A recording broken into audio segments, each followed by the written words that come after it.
नमस्कार, आप देख रहे हैं द एबी न्यूज और मैं हूं आपके साथ पिंकी पांडे। दर्शकों, भारत की राजधानी दिल्ली में लगातार क्राइम जो है अपने रिकॉर्ड तोड़ते जा रहा है, जिसमें छोटी बच्चियों से लेके बड़ी बच्चियां रेप का शिकार होती नजर आ रही है। अभी हाल फिलहाल की घटना सामने आई है जिससे सबका दिल झकझोर के रख दिया है। अभी बताऊं तो नेहरू नगर में एक 9 साल के बच्चे के साथ दुष्कर्म की घटना जो है वो सामने आई है। और नारी सुरक्षा की बहुत बहुत बातें होती है हमारे देश के अंदर। कुछ महिलाएं हैं हमारे साथ, इनसे जुड़ते हैं और बात करते हैं कि कितना सुरक्षित महसूस करती है देश के अंदर नारियां। क्या नाम है मैम आपका? अंजू। अच्छा, कितना सुरक्षित महसूस करती है मैम आप भारत के अंदर? चाहे नारी सुरक्षा की बहुत बड़ी बातें की जाती है, बेटी पढ़ाओ बेटी बचाओ जैसी स्कीम्स लाई जाती है, पर महिलाएं अभी भी असुरक्षित कहीं ना कहीं नजर आती है। देखिए, सुरक्षा की बात जहाँ तक है, मुझे नहीं लगता है कि हम बहुत हद तक ये कह सकते हैं कि हम जब हमारा मन किया हम घर से उठ के निकल सकते हैं बाहर। बात अगर दिन की भी हो, रात तो बहुत दूर की बात है। दिन में भी निकलने के लिए 100 बार सोचना पड़ता है कहाँ जा रहे हैं, कितने बजे तक वापस आना है, किस तरह के कपड़े पहन के निकलना है और किन लोगों से बात करनी है, किन से नहीं। तो सुरक्षा सुरक्षा तो नहीं रही है, ये एक सच है। और रही बात कि इस पे कुछ और विचार साझा करने के, तो काफ़ी हद तक मुझे लगता है कि मानसिकता की बहुत गहरी बात है ये। और एजुकेशन सिस्टम ख़ास तौर से, अगर वहाँ पे बच्चों को एक सही समझ दी जाए, एजुकेशन की पहुँच ज़्यादा से ज़्यादा लोगों तक हो और सेक्स एजुकेशन स्कूल्स में लाया जाए, तो लोगों की समझ काफ़ी बढ़ेगी। मैं ये नहीं कह रही हूँ कि जो लोग एजुकेटेड है वो इन सब मामलों से नहीं जुड़े या वो लोग ऐसी चीज़ें नहीं करते।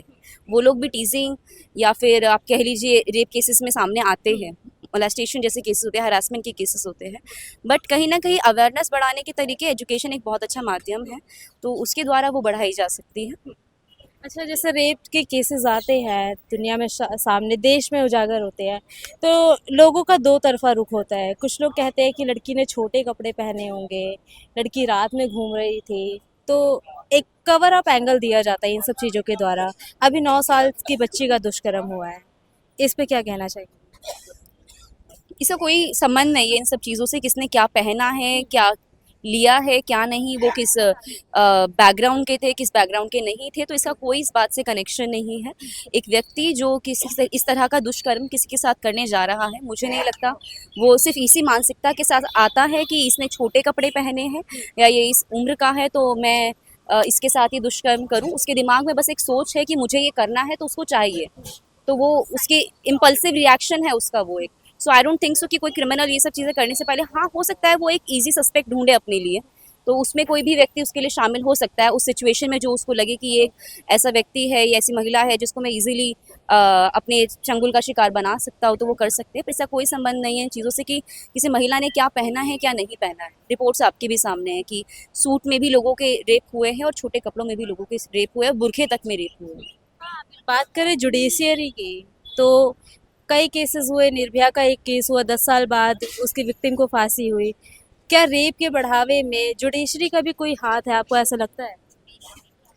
सस्पेक्ट जो होते हैं, विक्टिम जो होते हैं, वो लंबे समय तक कोर्ट के आवाजाही में ही फंसे रह जाते हैं, फिर उससे आरोपियों को सह मिलती है। हम्म। देखिए, जुडिशरी का तो हाँ बिल्कुल, नियमों का और सख्त होना ज़रूरी है, कानून का।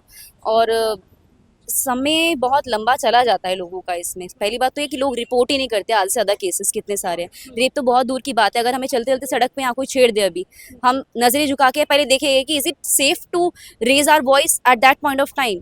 आसपास मतलब अगर खाली सड़क होगी, कोई नहीं होगा, कोई लड़का हमें छेड़ेगा, हम भी सोचेंगे, हम नहीं बोलेंगे, क्योंकि हमें पता है कि ये सेफ स्पेस नहीं है। तो पहली बात, मामले कितने रिपोर्ट हो रहे हैं, और दूसरी बात, रिपोर्ट होने के बाद कितना लंबा समय जा रहा है किसी व्यक्ति का उसमें, कि उस पर सुनवाई होगी या नहीं होगी, कब तक उसका केस आएगा। रिपोर्ट होने चाहिए, नो डाउट ये चीज़ें, पर बहुत सी और भी चीज़ें हैं जिसकी वजह से पीछे लोग हट जाते हैं, कि समाज क्या कहेगा, क्या सोचेगा। तो जुडिशरी को पहले तो कानून थोड़ा और सख्त करने की ज़रूरत है। पब्लिक स्पेसेस को सेफ बनाने की बहुत ज़रूरत है। हम सिर्फ कहते हैं it's a public space, but लगता नहीं है पब्लिक स्पेस ये है। तो कैसे जगह को सेफ बनाया जा सके, इस पे पहले काम किया जाए। कानून जो है, अभी फिलहाल जो कानून हमारे सामने है, वो कितना काम कर रहा है।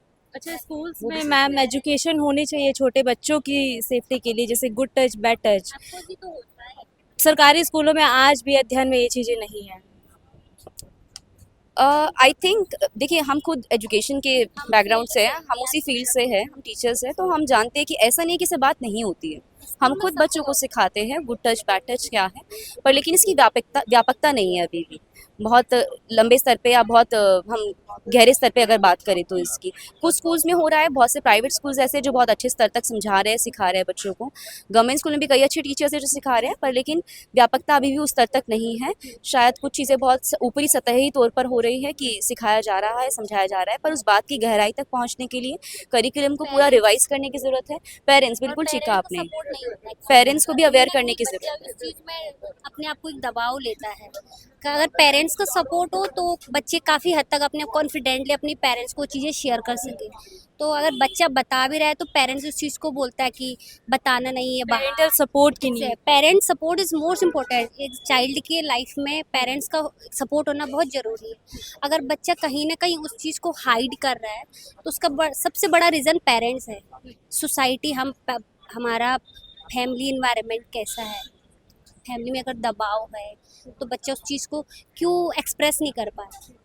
तो इसका भी ये भी एक सबसे बड़ा रीज़न है। शिक्षक दूसरे माता पिता की भूमिका में आते हैं, तो अभी आप जैसे 9 साल के बच्चे की बात कर रहे हो और 24 इयर्स की बात कर रहे हो, तो जो 24 इयर्स की एक तो साइको प्रॉब्लम्स हो सकती है, कहीं ना कहीं उसको वो एनवायरनमेंट नहीं मिला, उसको सपोर्ट नहीं मिला जिसकी वजह से वो इस तरह हरकतें कर रहा है। और सेकंड ये भी है कि बच्चे अगर हुआ भी होगा, बच्चे को नॉलेज भी रहा होगा गुड बैड टच के बारे में, तो कहीं ना कहीं बच्चे ने नहीं बताया होगा। जब 24 इयर्स के बच्चे को ये चीज़ समझ में नहीं आ रही कि मैं क्या कर रहा हूँ, तो 9 साल के बच्चा क्या कर सकता है। रेप करके उस बच्ची को मार दिया गया है। हाँ बिल्कुल बिल्कुल, बैड न्यूज़। आप कैसे देख रही है मैम, साल दर साल महिलाओं के साथ ये जो यौन उत्पीड़न की घटनाएं हैं वो तो बढ़ी रही है, साथ में जो छोटी बच्चियां हैं वो अब इसका शिकार होती नजर आ रही।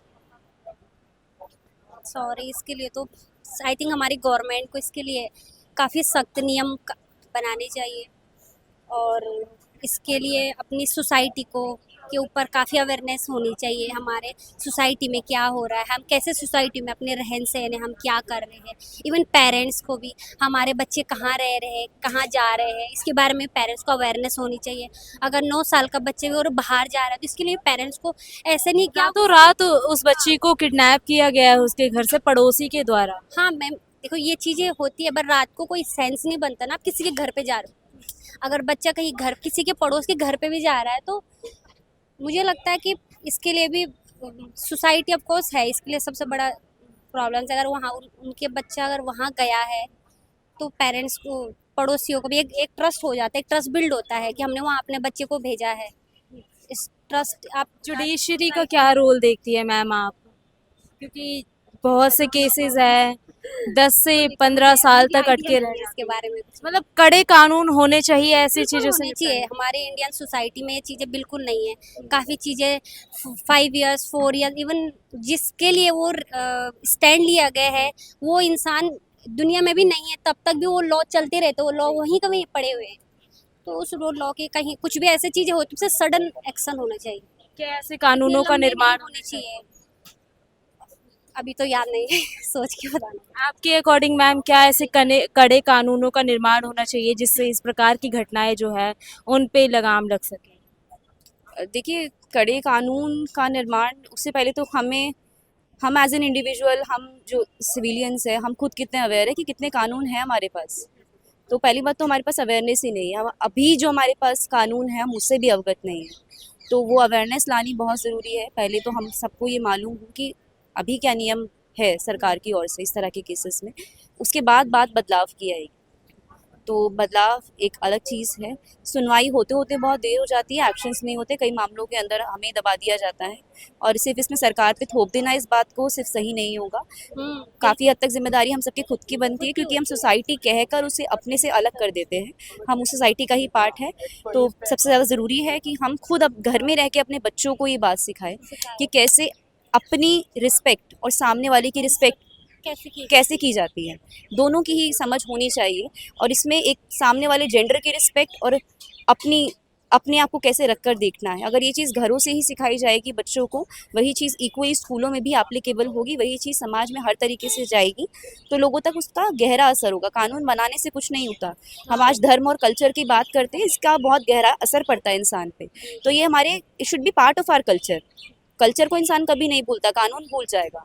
तो अगर ये हमारे कल्चर में इम्बाइब हो गई ये सब चीज़ें कि हमें दूसरों को सम्मान देना है, कैसे दूसरे का से भी कुछ से है, सिर्फ मेरा इम्पल्सिव रिएक्शन आया, मुझे अपनी नीड सेटिस्फाई करनी थी और मैंने कर दी, ये रवैया और ये इस तरह की चीज़ें नहीं चल सकती एक समाज के अंदर। तो अपने कल्चर को कैसे अब वापस से ठीक करना है, ये हम सबके हाथ में है। बहुत बहुत शुक्रिया हमारे साथ जुड़ने के लिए। देखिए, महिला सुरक्षा को लेके हमने महिलाओं से बात करी और इनका जितना पॉइंट ऑफ व्यू है वो सब आपके सामने ही है। अब देखने की बात ये रहेगी कि सरकारें तो बहुत बड़े बड़े वादे करती है महिला सुरक्षा के नाम पे, महिला सशक्तिकरण के नाम पे, वो ज़मीनी स्तर पे कब होती हुई नज़र आएंगी। बाकी बने रहिए हमारे साथ। मैं हूँ आपके साथ पिंकी पांडे।